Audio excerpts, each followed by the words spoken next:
Assalamualaikum warahmatullahi wabarakatuh.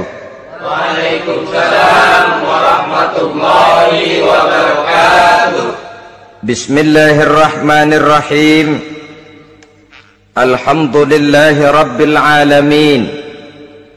Wassalatu wassalamu ala ashrafil anbiya'i wal mursalin, Sayyidina wa maulana Muhammadin wa ala alihi wa ashabihil mujahidin at-tahirin, amma ba'du.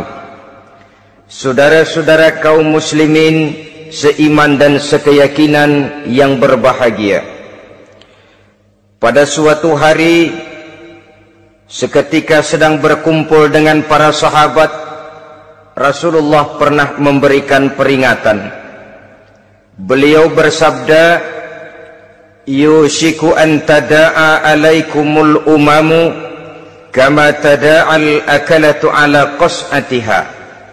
Pada suatu saat nanti akan datang di tengah-tengah kamu, wahai umat Islam, di mana orang-orang lain di sekeliling kamu akan bersatu mengerubungi kamu seperti bersatunya orang-orang mengerubungi makanan di atas meja hidangan.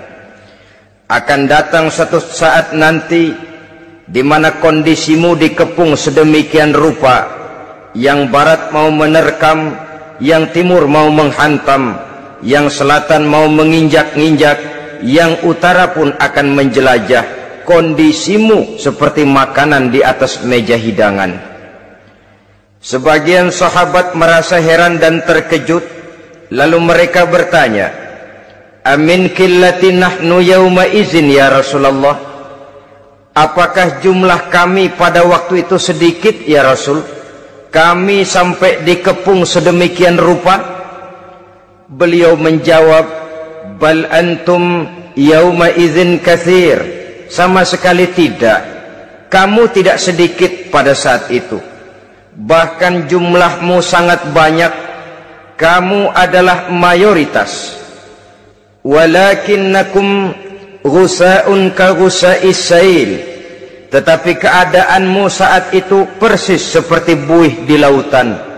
Banyak tetapi centang perenang, banyak tetapi tidak punya daya dan kekuatan, banyak tapi dipermainkan gelombang lautan, dihempaskan ke tepian pantai tanpa punya makna dan arti. Kondisimu pada saat itu kuantitas yang tanpa kualitas, sehingga orang lain enak saja mengepung kamu. Akidahmu didangkalkan, dibanjiri dengan peradaban dan kebudayaan yang menjauhkan dari agama. Dari segi maksiat dan munkarat seluruhnya mengepung sampai kita melepaskan nilai-nilai Islam kita ini. Dan celakanya, sambung beliau, wal yanzi'anna fi qulubi aduwikumul mahabata minkum, akan dicabut kehebatanmu di mata musuh-musuhmu, sehingga pada saat seperti itu orang lain memandangmu umat Islam enteng saja, remeh saja, tidak ada apa-apanya. Sudahlah, pokoknya umat Islam sikat saja, umat Islam enteng, umat Islam kecil, umat Islam tidak ada apa-apanya. Alangkah ironinya, alangkah menyedihkannya, memilukan dan sekaligus memalukan. Umat yang mayoritas ini dipermainkan oleh yang minoritas. Umat yang jumlahnya terbesar, terbanyak, bahkan konon menurut catatan sampai 90%, tapi dipermainkan oleh mereka kelompok-kelompok kecil ini. Wal yakzifanna fi qulubikumul wahn, pada saat itu di hatimu dicampakkanlah penyakit wahan. Sahabat kemudian bertanya, wa mal wahnu ya Rasulullah, apakah penyakit wahan itu ya Rasul? Beliau menjawab, hubbud dunya wa karahiyatul maut. Penyakit wahan itu tidak lain hubbud dunya wa karahiyatul maut, terlalu cinta kepada dunia dan terlalu takut kepada mati, materialistis dan takut resiko. Dua penyakit inilah yang menyebabkan walaupun umat ini mayoritas, tapi dipermainkan oleh yang minoritas. Walaupun dia golongan terbesar, tapi nasibnya seperti makanan di atas meja makan. Dari segala macam penjuru mau menghantam dia.